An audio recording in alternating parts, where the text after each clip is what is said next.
فاستقم كما أمرت ومن تاب معك ولا تطغوا إنه بما تعملون بصير. ولا تركنوا إلى الذين ظلموا فتمسكم النار وما لكم من دون الله من أولياء ثم لا تنصرون. وأقم الصلاة طرفي النهار وزلفا من الليل إن الحسنات يذهبن السيئات ذلك ذكرى للذاكرين. واصبر فإن الله لا يضيع أجر المحسنين. فلولا كان من القرون من قبلكم أولو بقية ينهون عن الفساد في الأرض إلا قليلا ممن أنجينا منهم واتبع الذين ظلموا ما أترفوا فيه وكانوا مجرمين. وما كان ربك ليهلك القرى بظلم وأهلها مصلحون. ولو شاء ربك لجعل الناس أمة واحدة ولا يزالون مختلفين إلا من رحم ربك ولذلك خلقهم وتمت كلمة ربك لأملأن جهنم من الجنة والناس أجمعين. وكلا نقص عليك من أنباء الرسل ما نثبت به فؤادك وجاءك في هذه الحق وموعظة وذكرى للمؤمنين. وقل للذين لا يؤمنون اعملوا على مكانتكم إنا عاملون وانتظروا إنا منتظرون. ولله غيب السماوات والأرض وإليه يرجع الأمر كله فاعبده وتوكل عليه وما ربك بغافل عما تعملون صدق الله العظيم.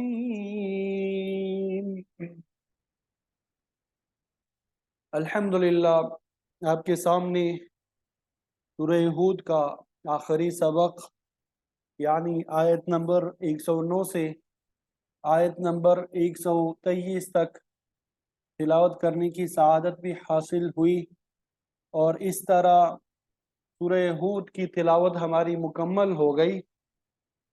اللہ تعالیٰ نے توفیق دیا، اب انشاءاللہ ترجمہ بھی مکمل کریں گے، اور پھر اس کے بعد سورہ ہود کی تفسیر جو ہے وہ بھی آپ کے سامنے مکمل بیان کر لیں گے۔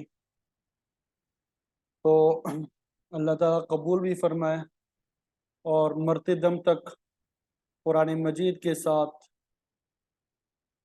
ہمیں جاری اور ساری رکھے، ہمارا تعلق قائم اور دائم رکھے۔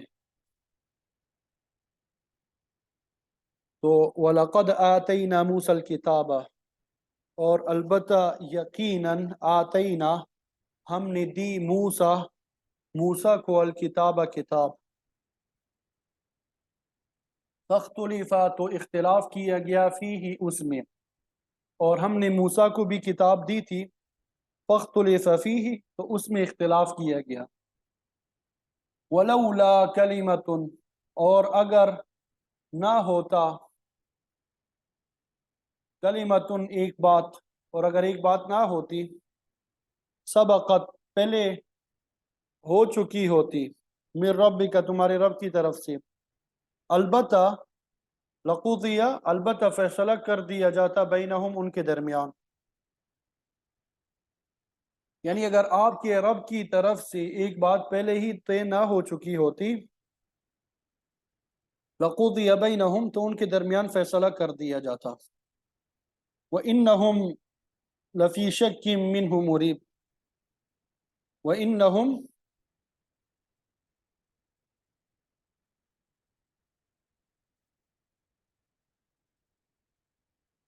اور بے شک وہ، لفی شک البتہ شک میں، منہ اس سے، مریب بے چین کرنے والے، یعنی بے شک وہ اس کے حوالے سے بے چین کر دینے والے شک میں پڑے ہوئے ہیں۔ وَإِنَّ اور بے شک، کُلًّا ہر ایک کو، لما جب، لَيُوَفِّيَنَّهُمْ البتہ ضرور پورا دے گا انہیں، لَيُوَفِّيَنَّهُمْ البتہ ضرور پورا دے گا انہیں، رب کا ان کا رب، اعمالہم ان کے اعمال، اعمالہم ان کے اعمال، انہو بے شک وہ، بما یعملون جو وہ عمل کرتے ہیں، خبیر خوب باخبر ہے، بے شک وہ اسے جو وہ عمل کرتے ہیں اس سے خوب باخبر ہے۔ فاستقم تو استقامت رکھیے، استقامت کیجیے، کما جیسا کہ امرتا آپ کو حکم دیا گیا، کما امرتا جیسا کہ آپ کو حکم دیا گیا، ومن تابا اور جو توبہ کرے ماں کا آپ کے ساتھ، ولا تطغوا اور سرکشی نہ کریں، یعنی آپ استقامت اختیار کیجیے جیسا کہ آپ کو حکم دیا گیا ہے، وہ لوگ بھی جنہوں نے آپ کے ساتھ توبہ کی اور سرکشی نہ کرو، انہو بما تعملون بے شک وہ اسے جو تم کرتے ہو، بصیر خوب دیکھنے والا ہے، جو تم کرتے ہو اسے خوب دیکھنے والا ہے، ولا ترکنوا اور تم نہ جھکو، ولا ترکنوا اور تم نہ جھکو، الی الذین ان لوگوں کی طرف، ظلموا جنہوں نے ظلم کیا، فتمسا کہ چھو لے تمہیں، النار آگ، وما لکم اور نہیں ہے تمہارے لیے، من دون اللہ اللہ کے علاوہ، من اولیاء دوستوں میں سے، یعنی اللہ کے علاوہ تمہارا کوئی مددگار نہیں ہے، ثم لا تنصرون اور پھر نہ تم مدد کیے جاؤ گے، یعنی تمہاری مدد نہیں کی جائے گی، تمہاری مدد نہیں کی جائے گی، واقیم الصلاۃ اور نماز قائم کرو، طرفی النہار یہ طرفینی تسنیہ تھا، ٹھیک ہے، نون تسنیہ کا جو ہے اضافت کی وجہ سے گر گیا. طرفین نہاری، نہار دن کو کہتے ہیں، دونوں کناروں میں، النہار دن کی یعنی دن کے دونوں کناروں میں، وزلفن اور کچھ حصے من اللیل رات میں سے، یعنی دن کے دونوں اور رات کے کچھ حصوں میں نماز قائم کیجیے. ان الحسنات بے شک نیکیاں، یذہبنا اذہب یذہب اذہاب لے جاتی ہے، السیئات گناہوں کو، یعنی مٹھا دیتی ہے، نیکیاں گناہوں کو مٹھا دیتی ہے. ذالک ذکرہ یہ نصیحت ہے، للذاکرین نصیحت حاصل کرنے والوں کے لیے. وصبر اور آپ صبر کیجئے، فإن اللہ کیونکہ بے شک اللہ تعالی لا یضیع ضائع نہیں فرماتا اجر المحسنین نیکی کرنے والوں کے اجر کو. فلولا كان من القرون من قبلكم فلولا كان فلولا تو کیوں نہ ہوا، من القرون بستیوں میں سے، من قبلکم تم سے پہلے، اولو بقیت با اثر لوگ عقل والے، یعنی تم سے پہلی جماعتوں میں بستیوں میں کچھ ایسے با اثر لوگ کیوں نہ ہوئے، ینہونا وہ روکتے، عن الفساد فساد سے زمین میں، الا قلیلا مگر بہت تھوڑے تھے، ممن اس میں سے، انجینا ہم نے نجات دی، منہم ان میں سے. یعنی تم سے پہلی جماعتوں میں کچھ ایسے باثر لوگ کیوں نہ ہوئے جو زمین میں فساد پھیلانے سے روکتے رہتے، سوائے ان تھوڑے سے لوگوں کے جنہیں ہم نے ان میں سے بچا لیا. واتبع الذین واتبع اور پیروی کی، الذین جنہوں نے، ظلموا ظلم کیا، وما اترفوا فیہ وہ جو اترفوا عیش کرتے رہے، فیہ اس میں، وکانو اور وہ تھے، مجرمین جرم کرنے والے، اور ظالموں نے اس چیز کی پیروی کی جس میں وہ عیش کر رہے تھے اور وہ مجرم تھے. وما کان ربک اور نہیں ہے تیرا رب، لیہلک تاکہ وہ ہلاک کر دے، القری بستیوں کو، بظلم ظلم سے، واہلھا مصلحون اور اس کے رہنے والے نیکی کرنے والے، وہاں کے لوگ کیا ہیں، نیک ہوں. یعنی آپ کا رب ایسا نہیں ہے کہ بستیوں کو ناانصافی سے ہلاک کر دے جبکہ وہاں کے لوگ نیک ہو.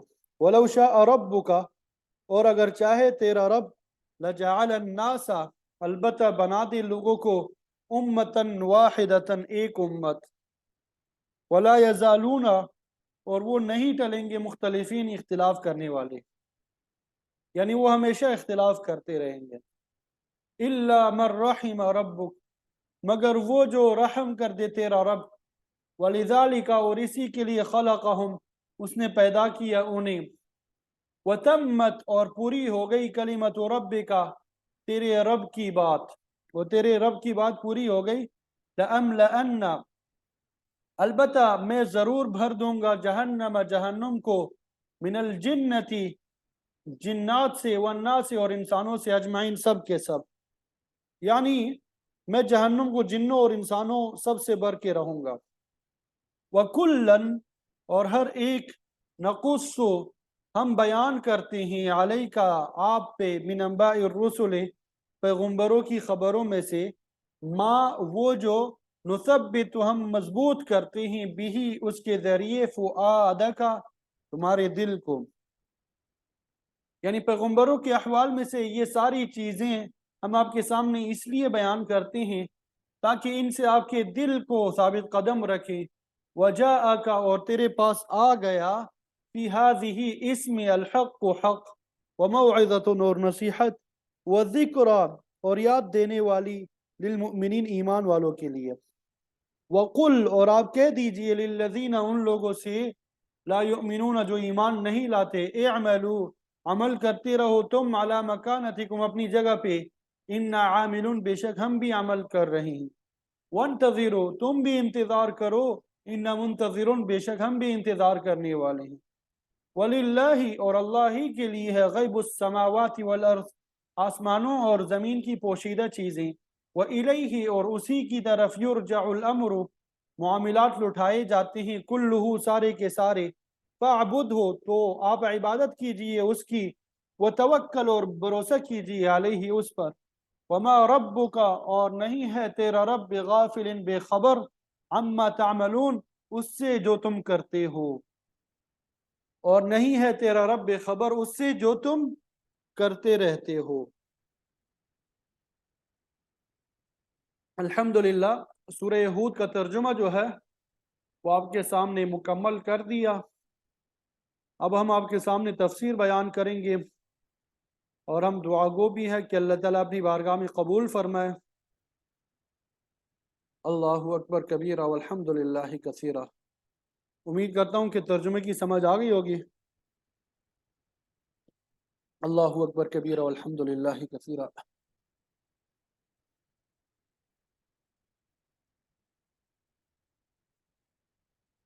تو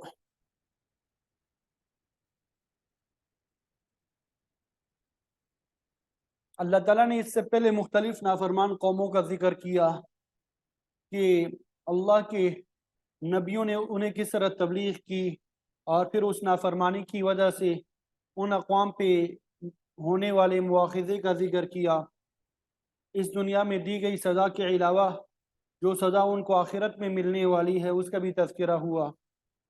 اللہ تعالیٰ نے کفر اور شرک کی تردید کی اور واضح کیا کہ کافر اور مشرک اللہ کی گرفت سے بچ نہیں سکیں گے، ہر ایک کو اپنے اپنے عقیدے اور عمل کا صلہ ملے گا، اس ضمن میں کسی کو شک اور شبہ نہیں ہونا چاہیے۔ اسی یقین کے سلسلے میں اللہ تعالیٰ نے فرمایا ہے وَلَقَدْ آتَيْنَا مُوسَى الْكِتَابَ، البتہ تحقیق ہم نے موسیٰ علیہ السلام کو کتاب عطا کی۔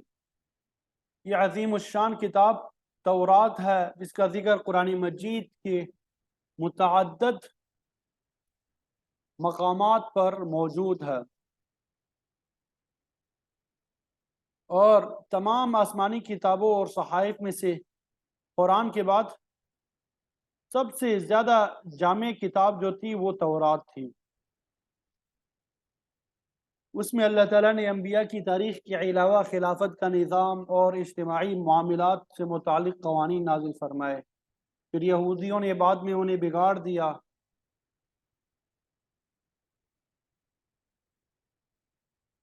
تو بہرحال تورات کا معنی ہی قانون ہے، یہ عبرانی یا سریانی زبان میں نازل ہوئی۔ اب یہ اصل زبان جو ہے وہ تو موجود ہی نہیں ہے، البتہ اس کے تراجم جو ہے دنیا کی مختلف زبانوں میں میسر ہے۔ یا فرعون اور اس کا لشکر جو ہے بحر قلزم میں غرق ہو گیا، تو بنی اسرائیل ان کے شکنجے سے آزاد ہوئے، وہ مصر واپس جانے کے بجائے صحرائے سینا میں ہی حیران پھرتے رہے۔ اس دوران موسیٰ علیہ السلام سے عرض کیا کہ پہلے ہم تو فرعون کی غلامی میں تھے، اس کے بنائے ہوئے قانون کے پابند تھے، اب ہم آزاد ہو چکے، زندگی گزارنے کے لیے ہمارا کوئی قانون ہونا چاہیے۔ تو اس فرمائش پہ موسیٰ علیہ السلام نے اللہ تعالیٰ کے سامنے درخواست پیش کی، تو حکم ہوا کوہ طور چلے جاؤ، وہاں اعتکاف بیٹھو، روزے رکھو، تمہیں کتاب مل جائے گی۔ تو یہ وہی کتاب ہے تورات جو اللہ تعالیٰ نے موسیٰ علیہ السلام کو دی۔ اب کتاب تو مل گئی، فاختلف فیہ، لیکن اس میں اختلاف کیا گیا۔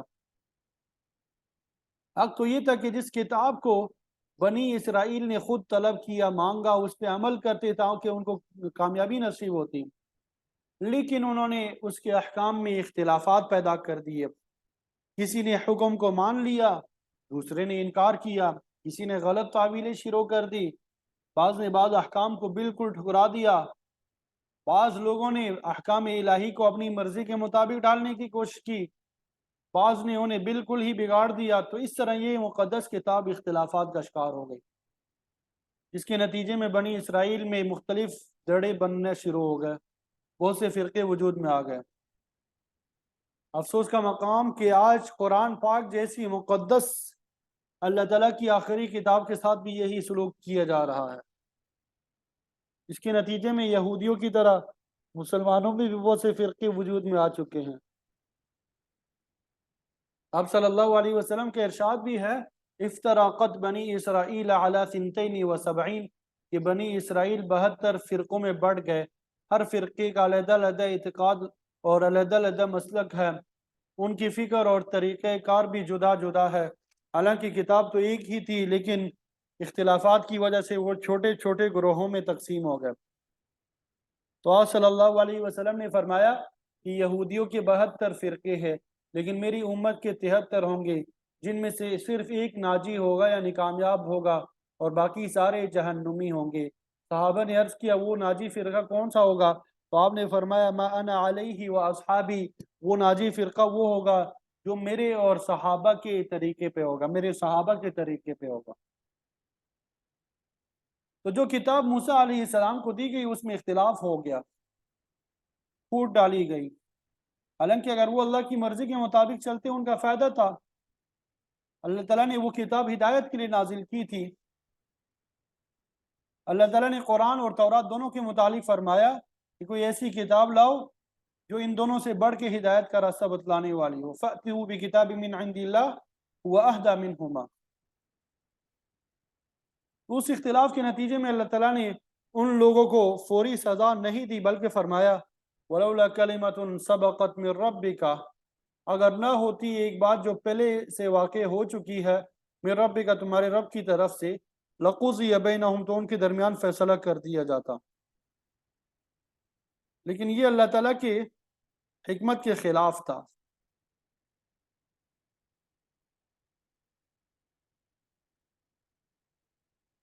اس کا قانون یہ ہے کہ دنیا میں لوگوں کو یہ موقع دیا جاتا ہے، ان کو مہلت دی جاتی ہے کہ اس عرصے میں حق کو قبول کر لیں، اگر وہ تسلیم کر لیتے ہیں بچ جاتے ہیں، ورنہ اللہ تعالیٰ کی گرفت میں آ جاتے ہیں۔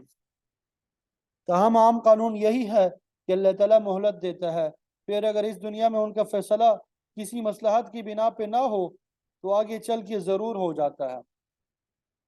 آگے اسی رکوع میں آ رہا ہے لا یزالون مختلفین، لوگ اختلاف کرتے رہیں گے، ان ربک هو یفصل بینہم یوم القیامۃ فیما کانوا فیہ یختلفون، پھر تیرا پروردگار ان کے درمیان فیصلہ کر دے گا جس بات میں وہ اختلاف کرتے تھے۔ سورہ بقرہ میں بھی موجود ہے قد تبین الرشد من الغی، دنیا میں ہدایت اور گمراہی کی راہ واضح ہو چکی ہے، اس کے باوجود لوگوں نے اختلاف کیا، جھگڑے کیے، فرقہ بندی کو ہوا دی، عقیدے خراب کیے، اللہ کی توحید کو کما حقہ تسلیم نہ کیا۔ لیکن ان سب اختلافات کا حتمی فیصلہ اللہ تعالیٰ آگے چل کے ہی کرے گا، کیونکہ وہ اپنے قانون امہال اور تدریج کے مطابق مہلت دیتا رہتا ہے اور فوری گرفت نہیں کرتا۔ تو فرمایا کہ بات تو بالکل واضح کر دی گئی وَإِنَّهُمْ لَفِي شَكٍّ مِّنْهُ مُرِيبٍ، مگر یہ لوگ اس کی طرف سے تردد انگیز میں پڑے ہوئے تھے، تردد انگیز شک میں پڑے ہوئے ہیں۔ مریب جو یہ شک کی صفت ہے، مطلب یہ کہ ان کا دل کسی طرف نہیں جمتا، حالانکہ یہ اللہ تعالیٰ کا برحق کلام ہے جو انسانوں کی ہدایت اور رہنمائی کے لیے نازل کیا گیا ہے، اس پہ یقین رکھنا چاہیے، اپنی فکر اور عمل اسی کے مطابق بنانی چاہیے۔ شک کرنا منافق یا نافرمان لوگوں کا کام ہے، شک ان کو چین سے نہیں بیٹھنے دیتا۔ وَإِنَّ كُلًّا لَمَّا لَيُوَفِّيَنَّهُمْ رَبُّكَ أَعْمَالَهُمْ، اور بے شک سب کے سب البتہ پورا پورا دے گا تیرا پروردگار ان کی اعمال کا صلہ۔ صاحب کشاف فرماتے ہیں کہ یہاں پہ کلن کی تنوین جو ہے مضاف الیہ کے بدلے میں آئی ہے، مطلب یہ ہے وَإِنَّ كُلُّهُمْ، یعنی بے شک وہ سب کے سب۔ بعض فرماتے ہیں کہ پوری قرآت یوں ہے وَإِنَّ كُلًّا لَمَّا بُعِثُوا، یہ سب کے سب جب دوبارہ اٹھائے جائیں گے تو ضروری بات ہے کہ ان کا پروردگار ان کے اعمال کا پورا پورا بدلہ دے گا۔ إِنَّهُ بِمَا يَعْمَلُونَ خبیر، بے شک وہ ان کے ہر عمل کی پوری پوری خبر رکھتا ہے، اس سے کوئی چیز غائب نہیں ہے، ذرا ذرا اس کے علم میں ہے، وہ ہر ایک کے ارادے اور نیت کو جانتا ہے، تو ان کے اعمال کا بدلہ جو ہے وہ ضرور دے گا، ان کے اعمال کا بدلہ وہ ضرور دے گا۔ تو جزائے عمل اس دنیا میں نہیں بلکہ اگلے جہان میں ہے، تو یہ خیال نہیں کرنا چاہیے کہ مجرموں کو فوری طور پہ سزا کیوں نہیں دی جاتی۔ اس کا قانون یہ ہے کہ جب عمل کے جزا کا وقت آئے گا تو پھر وہ پورا پورا انصاف دے گا۔